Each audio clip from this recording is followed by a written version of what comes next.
All right, guys, we're on the 450 today, or it's not the 450. That's going on over there.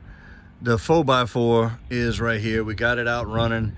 And the problem I'm having today is I'm blowing a fuse number 1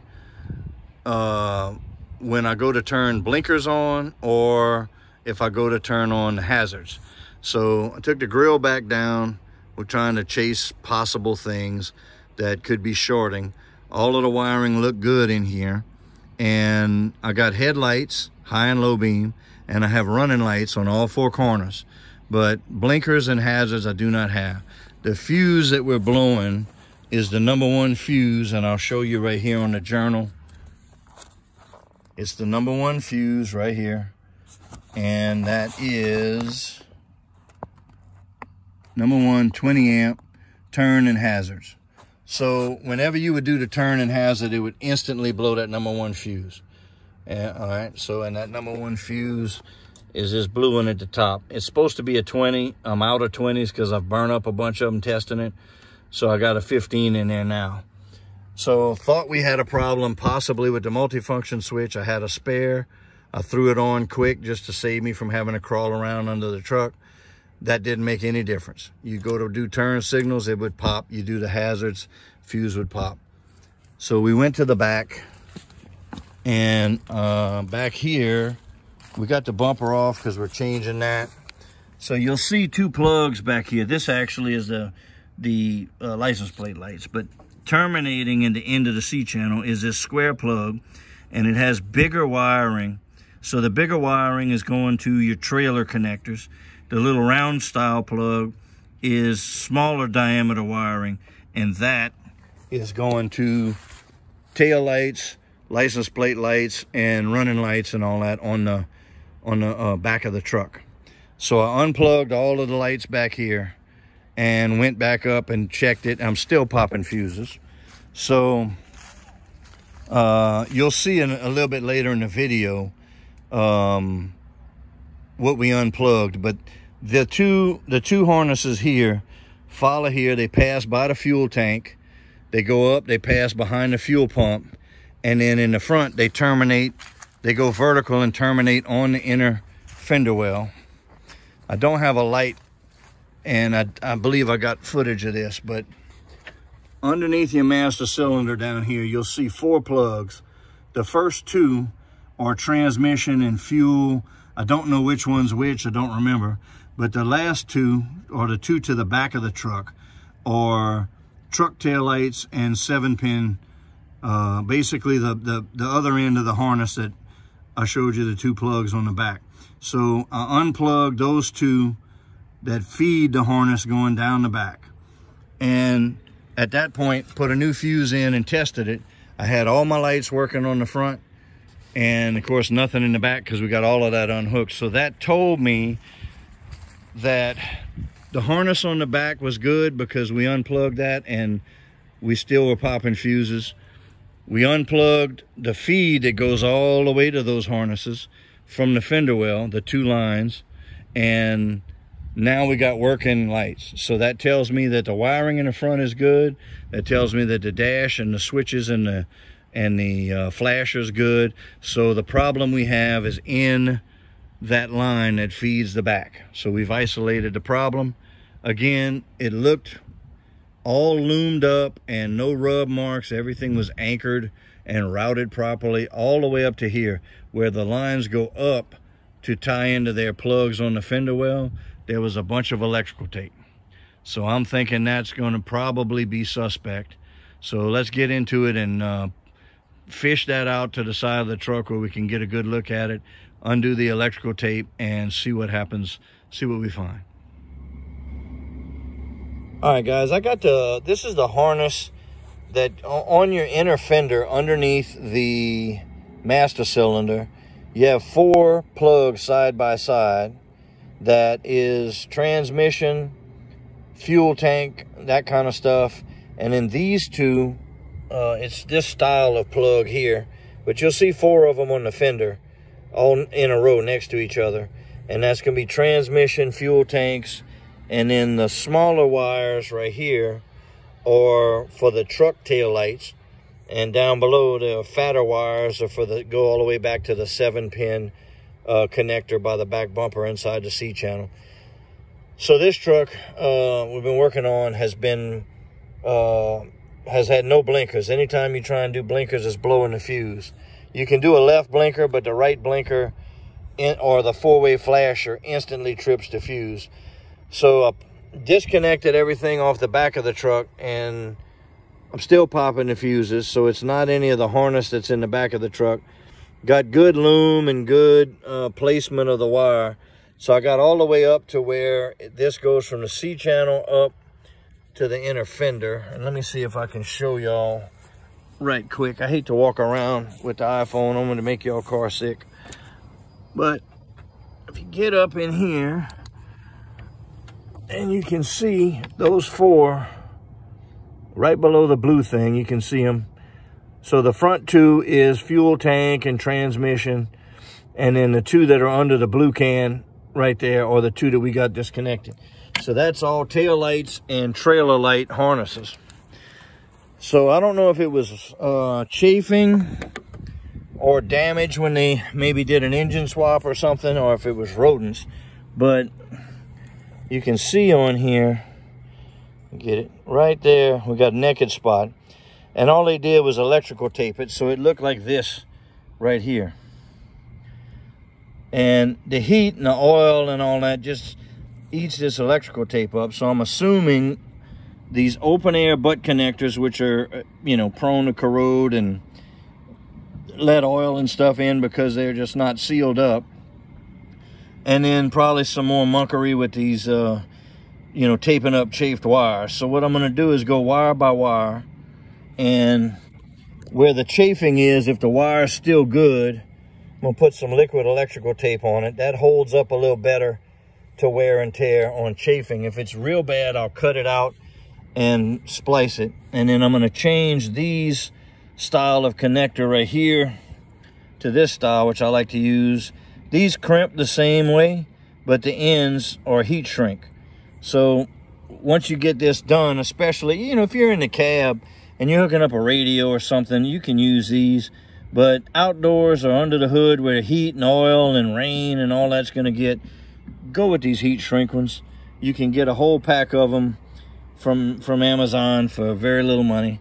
Or you can actually use, and I might even, if I have to cut any of these wires, I may just put a long boot. I got some long heat shrink boot right here that I can, you know, boot a couple of inches or a foot and heat shrink the wire. So hopefully, I'm thinking that something here was shorting to ground, and you can kind of see, you know, wires starting to stick out from the tape.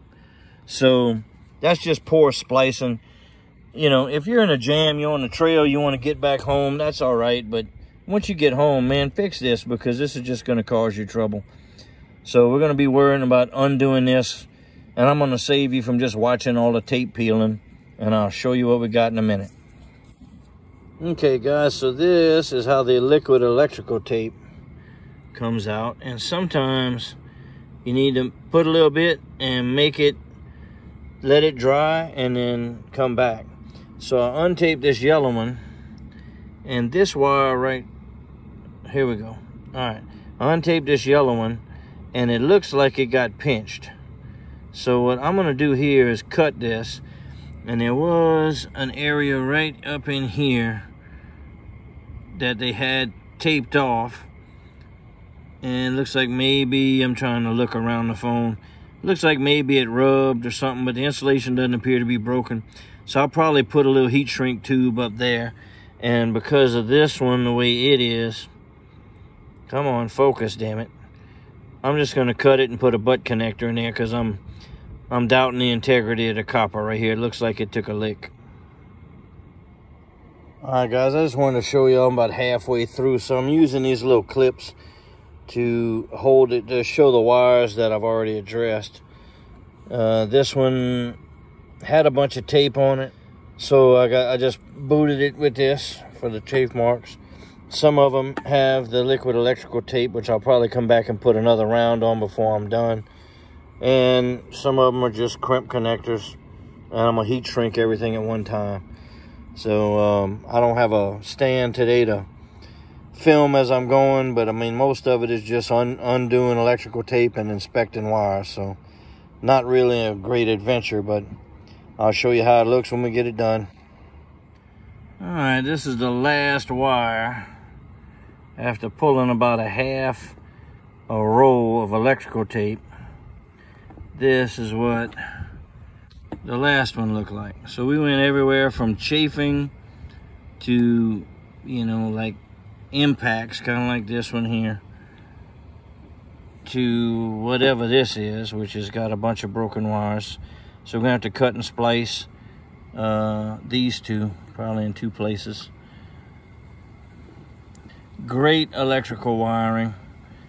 And guys, electrical tape is great for bundling stuff up and organizing stuff. And yes, it can be used in an emergency repair. But with as hot and oily as it gets under the hood of these 7.3s, don't waste your time with electrical tape. If you're on the trail, that's one thing. But taping something like this up, you know, get yourself back home if it's an emergency situation. But that's just a problem looking for a place to happen. And this, I don't know if y'all can tell, but this is the actual plug that feeds the trailer brakes.